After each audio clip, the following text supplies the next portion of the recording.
Eso. Muy bien. ¿Y cuántos hijos tiene usted? No, solamente uno. Solamente uno. Muy bien. ¿Qué edad tiene el niño? 10 meses. 10. Cuando un paciente consulta a esta edad, el objetivo del examen musculoesquelético es detectar enfermedades congénitas que afecten las extremidades o la columna. Las causas más frecuentes por la que consulta un niño a esta edad son: control de rutina del neonato. Es fundamental incluir en la evaluación de crecimiento y desarrollo el examen del sistema musculoesquelético. Deformidad. Para este caso es importante evaluar si es de miembros superiores, inferiores, cuello o columna. Dolor. Es fundamental estar alerta cuando la familia relata dolor o pseudoparálisis, evidenciando que el niño deja de usar una de las extremidades o deja de realizar gateo, pues esto nos debe alertar la presencia de fracturas o infecciones osteoarticulares. En la limitación de arcos de movimiento, debemos aclarar el sitio donde se presenta. En toda historia clínica es fundamental preguntar por los antecedentes, específicamente para las enfermedades osteomusculares. Cuando indagamos sobre los antecedentes del parto es fundamental tener 3 puntos. El primero es la presentación, pues el paciente tuvo una presentación podálica, nos debe hacer sospechar en displasia de la cadera en desarrollo. Los otros 2 son las semanas de embarazo y el peso al nacer. Si el paciente tuvo un parto prematuro o tuvo un peso menor de 2.000 gramos y el paciente consulta por un retardo al desarrollo, nos debe hacer sospechar en patologías neurológicas. Y cuénteme, ¿el niño sufre alguna enfermedad? No. Los puntos fundamentales a indagar son los antecedentes del parto, antecedentes familiares y pautas del desarrollo. Es muy importante indagar cualquier antecedente familiar sobre trastornos del sistema musculoesquelético, en especial la displasia de cadera. Al iniciar el examen físico, el principal objetivo es evaluar de manera sistemática y organizada el sistema musculoesquelético, con el fin de detectar enfermedades congénitas que afecten el sistema musculoesquelético. A esta edad es fundamental que el niño esté cómodo durante el examen físico, por lo cual es recomendable evaluarlo en el regazo del acompañante que viene a consultar y retirar la ropa de manera progresiva con el fin de que el paciente no se sienta atacado con el examen. Además, es importante explicar a la familia las maniobras que se van a realizar. El examen físico comienza con el cuello. En este evaluamos si hay inclinación persistente o masas en el territorio del músculo esternocleidomastoideo que nos debe hacer pensar en una tortícolis congénita. Luego evaluamos los miembros superiores.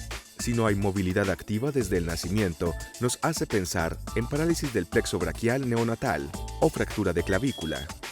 Si la pérdida de movilidad se presenta luego del primer día de nacido, nos hace sospechar infecciones musculoesqueléticas o fracturas. Es importante, luego de los primeros 6 meses de vida, evaluar la movilidad de la interfalángica del pulgar para descartar el dedo en gatillo. Luego se descubre la espalda y se evalúa si hay presencia de defecto de línea media y deformidades en columna, pues esto nos hace pensar en anomalías vertebrales. En el examen de los miembros inferiores, es recomendable realizar la evaluación de distal a proximal para que el niño no se ponga irritable. Primero se revisan el tobillo y el pie. En el tobillo se debe observar el arco de movilidad. En caso de no poder realizar dorsiflexión del tobillo, se piensa en pie equino varoaducto. Si el niño presenta una dorsiflexión forzada del tobillo, debemos pensar en un pie talo. Si permite realizar platiflexión pasiva, es fisiológico para la edad. Luego procedemos a evaluar el pie, en el cual realizamos las siguientes maniobras. La maniobra de Jack consiste en realizar una dorsiflexión de la interfalángica del hallux. En el pie plano flexible se observa que se forma arco plantar. Es importante anotar que los niños a esta edad tienen apariencia de pie plano, pero solo un pequeño porcentaje de pacientes presentarán un pie plano rígido por un talo vertical. Por eso se debe evaluar que el pie realiza plantiflexión y además que no presenta masas en la planta del pie que indiquen talo vertical. Por último se evalúa el eje talón-dedos, que consiste en trazar una línea que pasa por el centro del talón y el segundo espacio interdigital. Si pasa más externa, corresponde a un metatarso aducto.